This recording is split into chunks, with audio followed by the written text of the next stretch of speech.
नमस्कार साथियों, कैसे हो? आशा करता हूँ बढ़िया और प्रसन्नता के साथ हम करें 8th ग्रेड अभ्यास पुस्तिका कक्षा 8 विषय गणित अध्याय 12 गुणनखंड। तो चलिए देखते हैं इसके कुछ प्रश्न। पहला प्रश्न है, ए वर्ग धन 2ab धन b का वर्ग किसके बराबर? तो ये एक सर्वसमीका है। कौन सी? a धन b का होल स्क्वायर है, तो ये चीजें लिख सकते हैं। तो कौन सा सही है? ए वाला विकल्प आपका बिल्कुल सही है, ए धन बी का होल स्क्वायर। अगला क्या है, निम्न से कौन सा एक सर्वसमीका है? तो भैया ए धन बी का होल स्क्वायर, ये गलत, ये बिल्कुल सही है। कौन सा? ये ए वर्ग ऋण बी वर्ग रहे तो ए ऋण बी ए धन बी, यानी सी वाला विकल्प बिल्कुल सही है।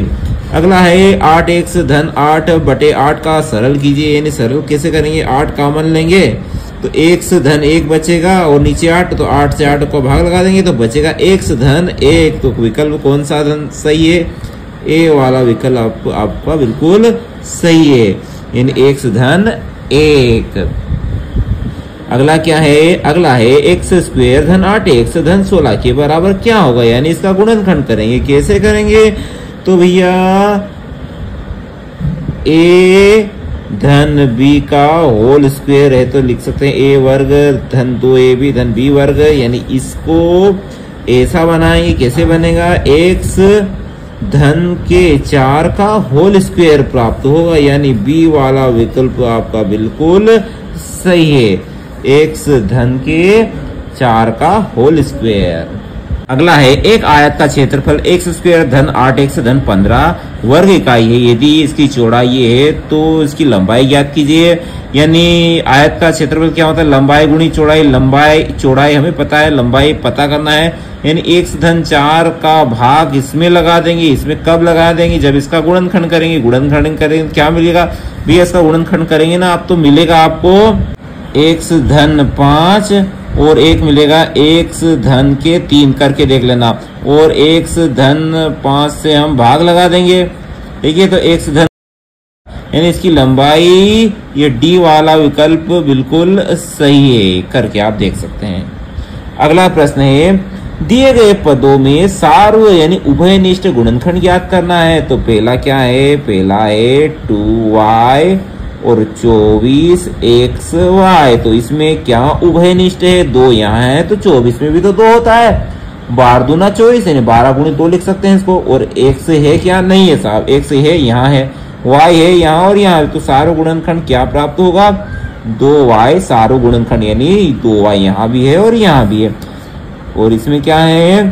21ab और 49ab का वर्ग। तो बताइए कौन यहाँ पर दोनों जगह मौजूद है? तो 7 7 दूनी 14 7 21, यानी 7 यहाँ भी है, 7 7 49, यानी 7 गुणी 7 लिख सकते हैं 49 को।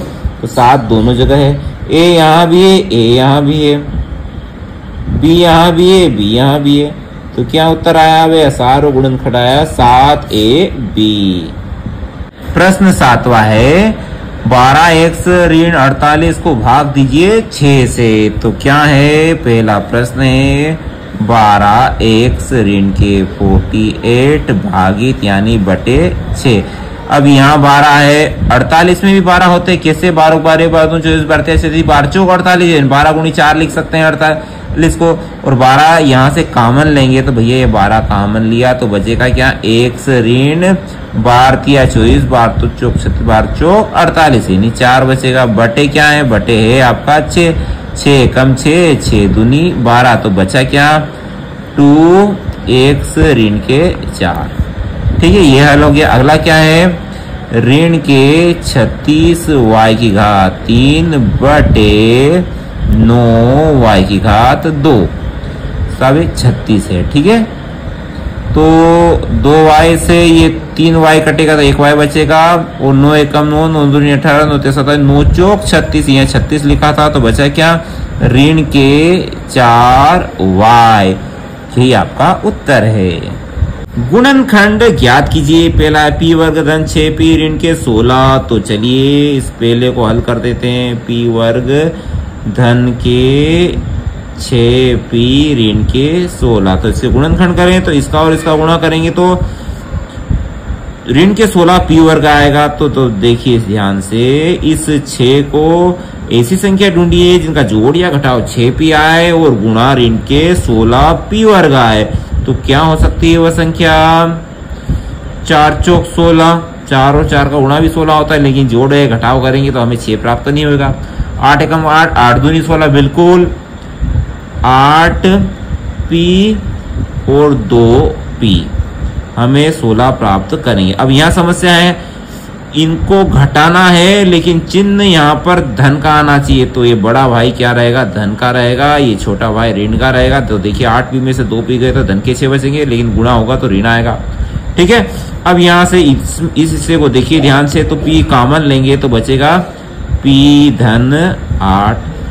अब यहाँ ऋण कॉमन लेंगे, 2 यहाँ है, 16 में भी तो होते हैं, 8 दूनी 16, तो 2 कॉमन लेंगे। तो इस ऋण की वजह से इन दोनों के चिन्ह बदल जाएंगे। तो क्या बचेगा यहाँ से?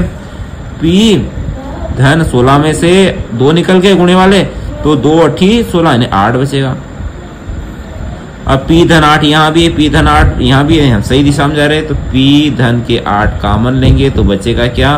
पी ऋण 2, पी ऋण के 2, और यही हमारा उत्तर है। अगला देखिए, 5 वाई वर्ग ऋण 20 वाई ऋण के 8 जेड धन के 2 वाई जेड। ठीक है, तो 5 वाई की घात 2 ऋण के 20 वाई, मैं चाहता हूं इसे पहले लिख लूं कि वाई यहां भी है, वाई को आगे रख लेते हैं। तो धन के 2yz ऋण का 8z। इस वाले पहले हिस्से में से देखिए क्या क्या उभयनिष्ठ आ रहा है। तो 5 यहाँ है, 20 में भी तो 5 होता है, 5 चौक 20, और y है और y है तो हम कॉमन लेते हैं, 5y कॉमन लेते हैं तो 1y बचेगा, ऋण 4 बचेगा, धन 2, यहाँ भी 8 में भी 2 होते हैं, z यहाँ है तो z यहाँ है, तो 2 z कॉमन लिया तो बचे आपका y ऋण 2 चौक 8, और y ऋण 4 यहाँ भी है, y ऋण 4 यहाँ भी, तो फिर कॉमन ले लिया, y ऋण 4 कॉमन ले लिया तो बचा 5y धन के 2z, और यही हमारा उत्तर है। व्यंजक के गुणनखंड ज्ञात कीजिए और भागफल भी ज्ञात कीजिए। इसके गुणनखंड करना है और फिर भाग करना है। तो चलिए पहला हल कर लेते हैं। m का वर्ग ऋण 14 m ऋण के 32 भागित यानी बटे में कौन है? m धन के 2। तो इसके गुणनखंड करें तो कैसे करें? ऐसी संख्या ढूंढिए जिनका गुणा ऋण के 32 आए और जोड़ या घटाओ 14 आए। तो देखिए कौन सी संख्या हो सकती है? 16 16 16 दूना 32, और 16 में से 2 जाएंगे तो 14, यानी 16 दूना 32 बिल्कुल लिख सकते हैं हम। तो m स्क्वायर ऋण के 16m ऋण के 2m ऋण के 32। अब देखिए इसको पहले समायोजित कर दे, दोनों ऋण के है तो जुड़ेंगे, हमें घटाने हैं, चिन्ह ऋण का आना चाहिए। तो बड़ा भाई ऋण का रहेगा, ये धन का रहेगा, तो असमान चिन्ह तो घटेंगे और गुणा होगा तो 32 आएगा, वो भी ऋण के, धन ऋण ऋण, बिल्कुल सही जा रहे हैं हम। m धन 2। अब इस हिस्से को ध्यान से देखिए, इसमें से m यहाँ भी है, m यहाँ भी है, हम m कॉमन लेते हैं तो बचेगा m ऋण के 16। अब यहाँ 2m या 32m, 2 यहाँ भी है, 32 में भी 2 है, 16 दूना 32, तो हम धन के 2 कॉमन लेते हैं तो m ऋण के 16 बटे m धन 2 चल ही रहा है। अब इस हिस्से में से m ऋण 16 यहाँ भी है, यहाँ भी है, तो कॉमन ले लिया m ऋण के 16, बचा क्या? m धन 2, m धन 2, और बटे क्या चल रहा था? बटे m धन 2 चल ही रहा था, m धन 2 से m धन 2 कट गया तो बचा क्या? m ऋण के 16, और यही हमारा उत्तर है। अगला प्रश्न क्या है? 5pq क्वेश्चन के अंदर p वर्ग q वर्ग भागित 2p p धन q। ठीक है, तो 5pq। अब यहाँ हम एक फार्मूला लगा सकते हैं। कौन सा फार्मूला? a ऋण b का होल स्क्वायर है तो a धन b a ऋण b, यानी p ऋण q और p धन q, और बटे क्या चल रहा है? बटे चल रहा है 2p p धन q, पी धन क्यू से पी धन क्यू कटा और पी से पी कटा तो बचा क्या 5 क्यू पी ऋण क्यू। और कुछ रह गया है, यह 2 बटे में था ना, तो क्या है 5 क्यू बटे 2 पी ऋण क्यू। ये हमारा उत्तर है। आशा है प्रश्न आपको समझ में आया होगा। यदि x ऋण 1 बटे x बराबर 4 हो तो भैया इस सर्व समीकरणों का प्रयोग करते हुए इसका मान ज्ञात करना है। तो चलिए हल कर लेते हैं। प्रश्न है x ऋण 1 बटे x बराबर 4 दिया है।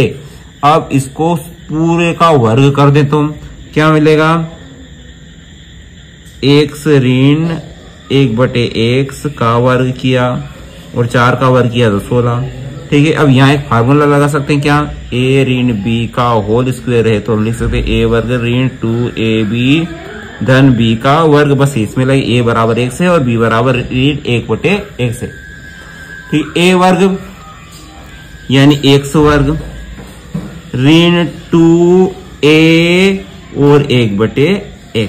ठीक है, धन b का वर्ग यानी 1 बटे x का वर्ग, 1 का वर्ग 1 ही होगा, x का वर्ग x वर्ग बराबर 16 है। x से x कट गया तो x स्क्वायर धन 1 बटे x स्क्वायर और ऋण 2 का, ये 2 बचा है, x से x कटा 2 बचा है, ऋण 2 का पक्षांतर किया तो 16 धन के 2। तो मिला क्या हमें, मिला x स्क्वायर धन 1 बटे x स्क्वायर बराबर 18। और आप देख रहे इसी का मान हमें ज्ञात करना था, तो इसका मान कितना आया 18। आशा है उक्त प्रश्न आपको समझ में आया होगा। प्रश्न है एक कापी की कीमत a धन 5 है तथा हेमा ने a धन 5 कापियां ही खरीदी। यानी मान लीजिए कोई की कीमत की किसी कीमत एक कापी की 5 रुपए और 5 कापियां ही खरीदी। ठीक है, इसमें कंफ्यूज मत होना, इतनी कापी का मूल्य है कापी का और इतनी कापियां खरीदी। तो a के पदों में उसके द्वारा भुगतान की गई कुल धनराशि ज्ञात करना है। यदि a बराबर 3 हो तो कुल धनराशि कितनी है यह भी पता करना है। ठीक है, चूंकि एक कापी का मूल्य है a धन के 5 है, इसलिए a धन 5 कापियों का मूल्य क्या होगा, एक कापी का मूल्य है a धन 5, तो और a धन 5 कापियों के मूल्य का पता करना है तो a धन 5 से गुणा कर दीजिए। तो क्या प्राप्त होगा, प्राप्त होगा a धन 5 यानी a धन 5 का होल स्क्वायर। तो फार्मूला क्या लगा सकते हैं, ये मिलेगा a धन 5 का होल स्क्वायर। तो सूत्र है a धन b का होल स्क्वायर, तो a वर्ग धन 2ab यानी 2ab यानी 5 दूनी 10 a और b वर्ग यानी 5 का वर्ग 25, यह मिलेगा। और यही तो पूछा था कि इनकी धनराशि ज्ञात कीजिए a के पदों में, तो ये पहला उत्तर हो गया हमारा। फिर क्या हुआ, यदि a बराबर 3 हो, यदि a का मान 3 हो तो उसकी धनराशि क्या होगी, बस इसमें मान रख दीजिए a का वर्ग यानी 3 का वर्ग धन 10a यानी 3 25। ठीक है, 3 का वर्ग 9 10 दिया 30 धन के 25, इनको जोड़ दीजिए 5 0 9 5 और 9 कितने होते हैं 14 और 3 2 5 9 और 1 हासिल का छेद, यानी 64 रुपए में a धन b 5 कापियां आएगी। ये एक आयत का क्षेत्रफल ये दिया गया है वर्ग का है, और एक वर्ग जिसकी एक भुजा की लंबाई दी गई है, इस वर्ग का क्षेत्रफल ज्ञात करना है। ठीक है, और x बराबर 10 रख देंगे तो दोनों आकृतियों यानी आयत और वर्ग के क्षेत्रफल में तो तुलना करनी है। तो पहले देखिए वर्ग की एक भुजा दी गई तो इससे हम क्षेत्रफल निकाल लेते हैं। तो वर्ग का क्षेत्रफल क्या होता है, भुजा गुणित भुजा। तो क्या है इसकी भुजा, x धन 4 है यानी x धन 4 गुणित x धन 4, इसको लिख सकता हूं मैं x धन 4 का होल स्क्वायर। सूत्र क्या है, एक सूत्र है a धन b का होल स्क्वायर है, तो a वर्ग यानी x वर्ग धन 2a यानी x, b यानी 4 धन 4 का वर्ग। तो क्या मिलेगा हमें? एक्स स्क्वायर 2 चौक 8 x धन के 16। ठीक है, यह वर्ग का क्षेत्रफल आ गया। अब इस क्षेत्रफलों में x बराबर 10 रखने पर, तो वर्ग के क्षेत्रफल में x बराबर 10 रखने पर एक्स स्क्वायर यानी 10 का वर्ग धन 8 गुणित 10 धन के 16। ठीक है, 10 का वर्ग 100, 8 गुणित 10 80 धन के 16। तो क्या प्राप्त हुआ हमें? 0 0 6 1 और 8 9 1 196। ठीक है, अब आयत का क्षेत्रफल। आयत के क्षेत्रफल में x बराबर 10 रखने पर, तभी तो तुलना होगी। क्या दिया था हमें? आयत का क्षेत्रफल x वर्ग धन 7x धन के 12। x की जगह हम रखा 10, तो 10 का वर्ग होगा 100। 7x, x यानी 10, 7 गुणित 10 यानी 70, ये 100 आएगा। ठीक है, 70 और 12। अब इनको जोड़िए, 2 0 0 2, 7 और 1 8 और 1 10। क्या आया? 82। तो भैया इनकी तुलना कीजिए, 186 बड़ा है कि 182? तो किसका क्षेत्रफल ज्यादा है? वर्ग का क्षेत्रफल ज्यादा है। अतः वर्ग का क्षेत्रफल, क्या है वर्ग का क्षेत्रफल? वर्ग का क्षेत्रफल एक्स स्क्वायर धन 8x धन के 16 बड़ा है। प्रश्न है 45 x की घात 4 ऋण 7 x की घात 3 धन 12 x स्क्वायर को 5x इंटू x माइनस 3 से भाग देना है। तो 45 x की घात 4 ऋण के 7 x की घात 3 धन 12 x की घात 2 को भाग देना, यानी बटे 5x x ऋण के 3। तो देखिए पहले x की घात 4, x की घात 3, x की घात 2, यानी x की घात तो सभी पर है। तो 45 और x की घात 2 कॉमन लिया तो बचेगा क्या? x की घात 2 ऋण 7, x की घात 3 था 2 निकल गया तो x बचेगा और 12 ही बचेगा क्योंकि x की घात 2 तो निकल आया। बटे क्या है? बटे है 5x x ऋण 3। तो 5 से 45 काट सकते हैं, 5 एकम 5, 5 नम 45, एक से एक का x और x से ये कटेगा तो 1 बचेगी घात। तो क्या बचा अपने पास? x की घात 2 ऋण 7x धन के 12। अब इसका गुणनखंड करना पड़ेगा, ऐसी संख्या जोड़िए जो उसका जोड़ घटाओ ऋण 7 आए और गुणा 12 आए। तो 4 3 12 और 4 और 3 को जोड़ देंगे तो 7 बिल्कुल। तो x स्क्वायर ऋण के 4x ऋण के 3x धन के 12। अब देखिए दोनों के चिन्ह ऋण है तो समान चिन्ह हमेशा जुड़ेंगे, 7 और 3 होंगे 7 और ऋण ऋण तो ऋण ही चिन्ह आएगा, लेकिन गुणा होगा तो धन हो जाएगा, ये धन के 12 मिल जाएंगे।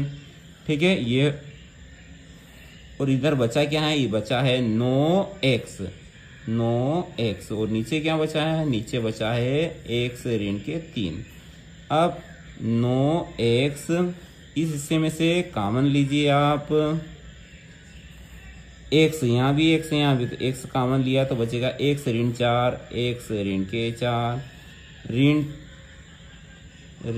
3 यहाँ भी है, 12 में 3 होता है 4 3 12, तो ऋण 3 कॉमन लिया तो x बचेगा। इस ऋण की वजह से सभी के चिन्ह बदल जाएंगे और ऋण के 4 बटे x ऋण 3।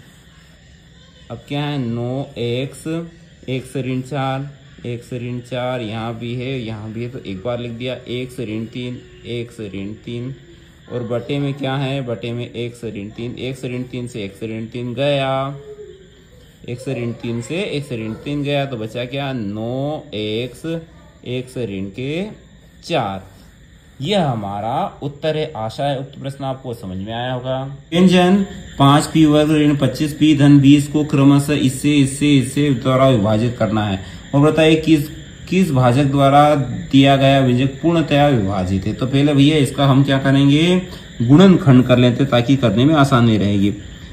5p वर्ग ऋण 25p धन 20 ऐसी संख्या ढूंढिए जिनका जोड़ घटाओ। पहले तो भैया 5 कॉमन ले लीजिए, 5 कॉमन लेंगे तो क्या बचेगा, p वर्ग ऋण के 5p धन के 4। ठीक है, अब 5 ऐसी संख्या ढूंढिए जिनका जोड़ या घटाओ। 5 आए गुणा 4 है, 2 दूनी 4 और यहाँ 2 और 2 जोड़ेंगे 4, घटाएंगे 0 हो जाए, नहीं ये संख्या नहीं होगी।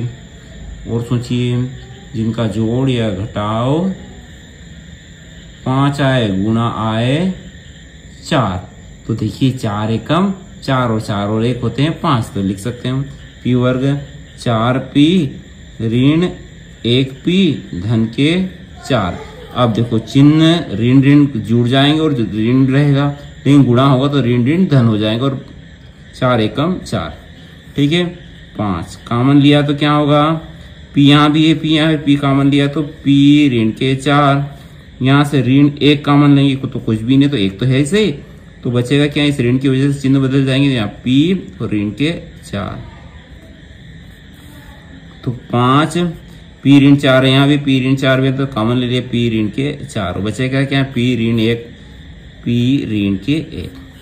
ठीक है, अब ये हमारा हो गया। अब क्या इससे भाग दें, पहले से p धन 1 से भाग देते हैं, तो 5 p ऋण 4 p ऋण 1 किसे p धन 1 से भाग देंगे, p धन 1 से भाग देंगे तो कोई कठिन ना, यही उत्तर रहेगा आपका। अब किससे दें, अब दे p ऋण 1 से भाग दें तो 5 p ऋण के 4 p ऋण 1 p ऋण 1 से भाग दिया तो पूरा भाग चला गया। कितनी बार चला गया, 5 इंटू p माइनस 3 बार चला गया, यानी पूरा भाग गया है। अगला p धन 4 से भाग देते हैं, 5 p ऋण के 4 p ऋण 1 भाग दिया हमने p धन 4 से, तो p धन 4 से कोई कटने वाला ही नहीं, ऐसी की ऐसी स्थिति रहेगी। चौथा क्या है, p ऋण 4 से भाग देते हैं तो 5 p ऋण के 4 p ऋण 1 बटे p ऋण के 4, p ऋण के 4 से p ऋण 4 गया तो बचेगा आपका 5 p ऋण 1, यानी यहाँ पूरा भाग गया। यानी पूछा क्या है, किस भाजक द्वारा दिया गया व्यंजक पूर्णतः विभाजित रहेगा, तो p ऋण 1 या p ऋण 4 के द्वारा पूरा यह विभाजित रहेगा। आशा है उक्त प्रश्न आपको समझ में आया होगा। अगला प्रश्न, यदि आलेख कागज की शीट से निम्न टाइलों को काट लिया, भैया ये जो थे कागज से हमने काट लिया, इन टाइलों को दर्शाए गए चित्र के अनुसार रंग लिया गया, इन टाइलों को व्यवस्थित करके एक वर्ग बनाया, यानी कोरे पेन से इन सभी आकृतियों को हमने काट लिया और इनको मिलाकर हमें एक वर्ग बनाना है। तो चलिए प्रयास करते हैं। पहले लाल रंग, देखो इसकी लंबाई कितनी x, इसकी लंबाई चौड़ाई कितनी x, और यहाँ देखिए इसकी चौड़ाई x है, लंबाई 1 है, यहाँ ध्यान रखना। और फिर क्या है, 1 सेंटीमीटर के क्या है, हरे रंग है, ये लाल रंग है, ये नीला रंग है, और ये 4 लाल रंग के और ये 4 हरे रंग के। तो चलिए प्रयास करते हैं। तो पहले क्या है, ये हमारा एक नीला रंग का है, नीला रंग है इसका, नीला रंग चाहे तो आप भर देना। इसकी कितनी x है इधर, और इधर भी क्या है x है, ठीक है यहां तक। अब क्या दिया है, अब है लाल रंग के लंबाई इतनी ही है, यानी x ही है, ठीक है। देखिए यह हमने नीले रंग का लगा दिया था, फिर ये लाल रंग का लगाया, चूंकि ये x है तो इसकी भी हाइट x ही है, एक और लगा दिया। इधर भी x है इसकी हाइट, तो एक लाल यहां लगा दिया, एक लाल यहां लगा दिया। अब ये कितने हैं, ये है हरा रंग, हरा हरा हरा, ये 1 सेंटीमीटर 1 सेंटीमीटर, चूंकि यह कितना है, यह है x, परंतु यह कितना है 1, यह 1, इधर भी यह x है, यह 1, यह 1, और यह भी कितना है, यह x है, और यह भी 1, यह भी 1, तो यह बन गया हमारा एक वर्ग, जिसकी लंबाई क्या है, तो आप देखिए x धन के 2, x धन के 2, इधर भी x धन के 2, x धन के 2, इधर भी x धन के 2, इधर भी x धन के 2, यह एक वर्ग बन गया। और क्या पूछा है इसका क्षेत्रफल, तो वर्ग का क्षेत्रफल क्या होता है, भुजा गुणित भुजा, भुजा गुणित भुजा, एक भुजा की लंबाई कितनी आई, x धन 2 गुणित x धन 2, यानी x धन 2 का वर्ग, तो एक सर्वसमीका है, x सर्वसमीका है, a धन b का होल स्क्वायर है, तो a वर्ग धन 2ab धन b वर्ग, तो x वर्ग धन 2ab धन b का वर्ग, तो x वर्ग 2 दूनी 4, x धन 2 का वर्ग 4, तो क्या आया, यह हमारा क्षेत्रफल आ गया। आशा है उक्त प्रश्न आपको समझ में आया होगा। आप चाहें तो इसमें रंग भर के भी कर सकते हैं। सभी प्रश्न समझ में आए होंगे। कोई त्रुटि हो तो अवश्य कमेंट बॉक्स में लिखें ताकि वह गलती दूसरे न दोहरा सके। अगले वीडियो तक जय हिंद, जय भारत, वंदे मातरम।